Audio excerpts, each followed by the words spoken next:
Okay, we're now moving into a part of the family unit that looks a lot at changing trends. And we're going to start off by looking at changing trends in marriage and divorce. So the lesson's objectives is firstly to be able to describe as many different types of marriage and then explain how marriage is changing, especially in the UK. And finally, we are going to spend some time assessing and evaluating the reasons and the consequences of divorce. So first up then, we're going to have a look at different types of marriage. Now, it's really important that you realize that marriage is a social construct. So that means that marriage is often different depending on which society you live in. Now, in our society, the accepted form of marriage is something called monogamy. And monogamy is when you only have one spouse. Now, spouse is a posh word for marriage partner, and you do need to know what that means. So in the UK, monogamy is the only accepted form of marriage. It is completely illegal in the UK to have more than one marriage partner, and this is called bigamy. But it's not illegal in all societies. In some societies, it's normal to have more than one spouse, and this is called polygamy. When one man has more than one wife, it is called polygyny, and where one woman has more than one husband, it's called polyandry. Now, here are two really interesting examples of polyandry and polygyny. Firstly, on the left-hand side, we've got an example of polyandry. Now, the reason why polyandry exists is quite a sad one, really, because in countries such as India and China, it's culturally expected that families will have boys, and so families often prefer to have boys over daughters. So often, if the family is quite poor, they will abandon or even kill female babies. This is called female infanticide. That's another key term that you need to know. This then leads to a shortage of females to marry, and in the end leads to polyandry. On the right-hand side, we have quite a modern example of polygyny. In some religions, like the Mormon religion, polygamy is normal, but it's always, however, polygyny, where one man has more than one wife. Most American Mormons live in the state of Utah in America. And there are quite a lot of quite interesting documentaries that you can find online that looks at the lives of Mormon families, especially polygamous Mormon families. So if you've got some time, check them out. They will always help you and give you a bit more background on those types of marriage. Now, here are some other facts that you need to know, including a few more key terms that you need to know. First up, in modern Western societies, divorce is becoming much more common. And a lot of people nowadays get divorced and then get remarried. So when you have more than one marriage in your lifetime, so that could be 2 marriages or even up to 5 or 6 as some celebrities have, that's called serial monogamy. In some cultures, it's also still expected that the parents will be involved in helping to find their children marriage partners. Now, although this is still quite prevalent, children today have a lot more freedom and can say yes or no to the matches that their families find. But this is still called arranged marriages. Okay, so for those of you who are visual, like me, I've put some pictures up here for you to kind of just wrap your head around some of these terms.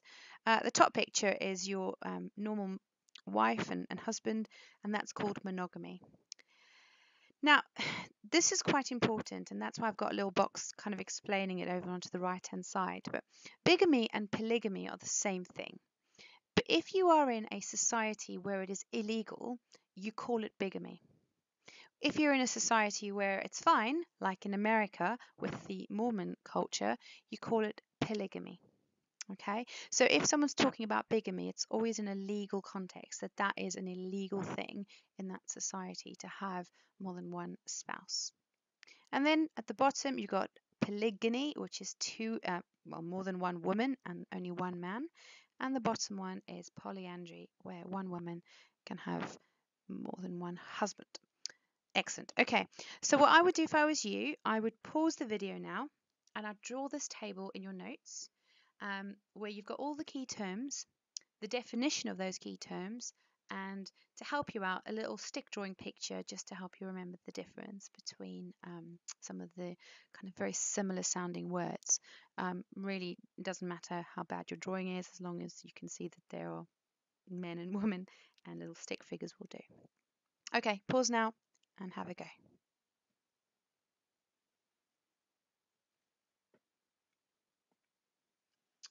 Okay, so what then is happening to marriage in Britain today? I've got a graph up on the screen which shows some really interesting statistics. In 1961, lots and lots of people were getting married, and that's the little blue bar that says first marriages.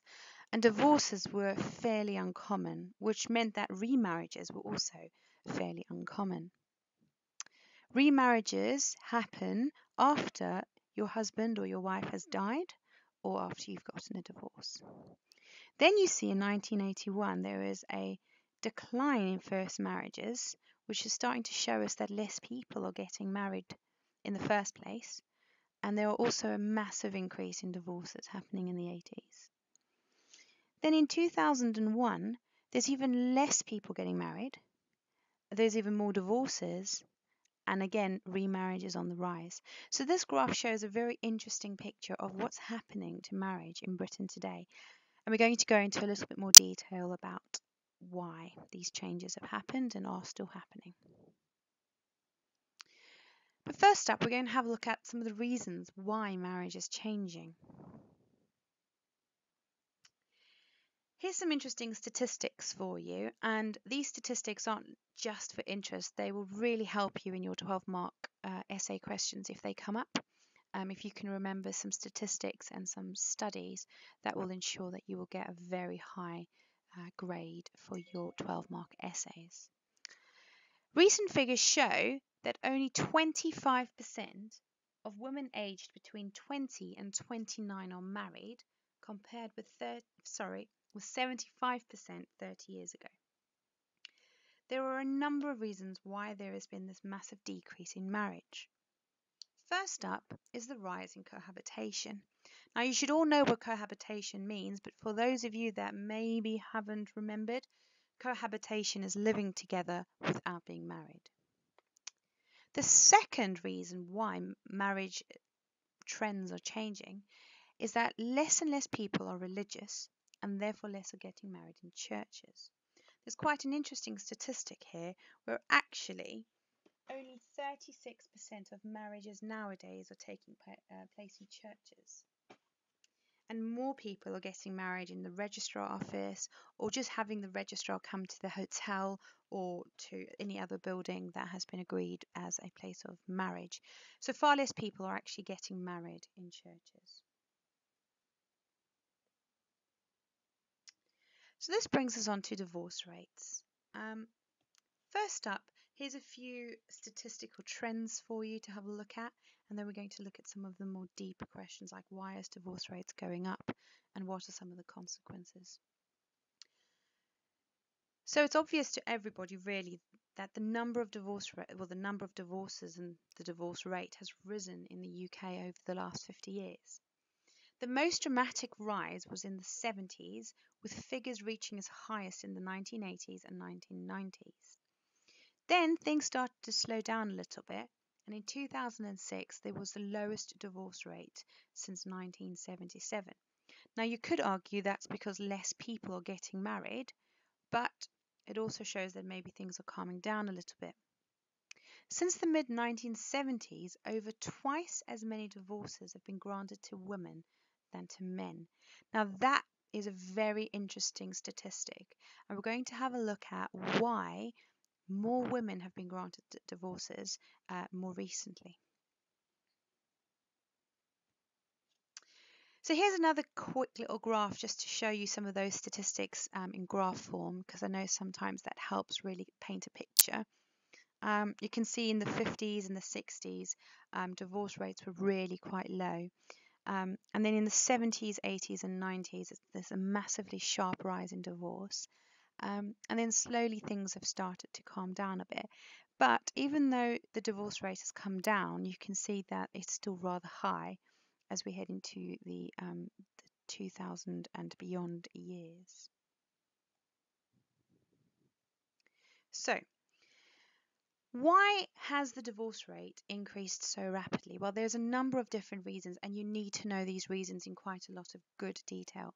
And the first one, and the most complicated change, is changes in divorce law. Before we look at the specific changes, you need to know that basically over the last few years, it has become a lot easier to get a divorce because the divorce law has changed and evolved to make it a lot easier to get a divorce. So let's see how. In 1971, when the divorce rate had a very dramatic rise, that was because there was the Divorce Reform Act. This allowed couples to divorce on the grounds of adultery, cruelty, desertion for at least 2 years. So that's when one of the spouses has deserted the other one. Mutual consent, also only after 2 years. Or if one person only wants divorce, it's after 5 years of separation. Then in 1984, the Matrimonial and Family Proceedings Act allowed divorce after only 1 year of marriage. So already you didn't have to wait 2 years to get divorced, you only had to wait for 1 year. And then in 1995, Lord Mackay introduced a white paper. Now, a white paper is the proposal that people make, like Lord Mackay, to the government that eventually then changes into an official law. So the white paper removed the need for any fault in a marriage. So couples who just didn't want to be married anymore and there was no real problems like adultery or cruelty could still get divorced. They were encouraged to spend a year in it's not supposed to say meditation, it's supposed to say mediation, and encouraging them to negotiate either to reconcile or a mutually agreeable separation. Then this became a law in 1996 with the Family Law Act. And this allows divorce if the marriage has irretrievably broken down after a period of reflection and consideration.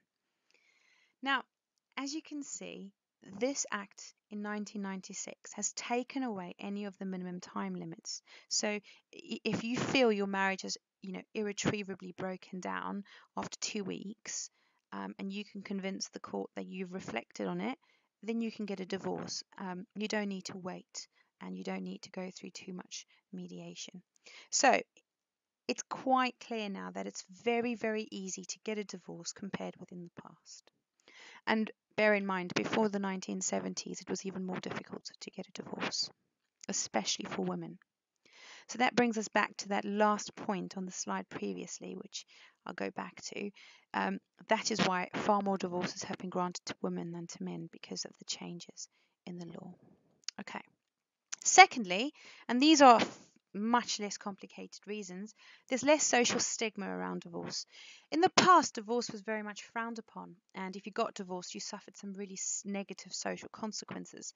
People frowned upon it. Whereas nowadays, divorce is seen as quite normal, and lots of people are divorced, and so there's no more social stigma around getting a divorce. Thirdly, the role of women in society has changed massively over the last 3 or 4 decades. With the rise in feminism and equal rights for women, more women have careers nowadays and can therefore look after themselves and their families, so they don't need to rely on their husbands for money. This frees up women who want a divorce because they don't have any financial needs that need to be met by somebody else. Feminists argue that by challenging the patriarchal society, women are no longer trapped in empty shell marriages. So by making divorce a lot easier, women have the freedom to leave empty shell marriages where there is no longer love or happiness.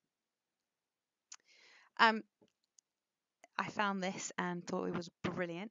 This is a woman called Caroline Norton, and she was the first woman in history to ask for a divorce. She was around in the early Victorian era where women entering marriage had no rights. All of her property automatically became her husband's, and even if she had her own land, her husband received the income from it. The husband had the right to lock up his wife, beat her up, and she had no legal standing where she could sue him or take him to court for abuse.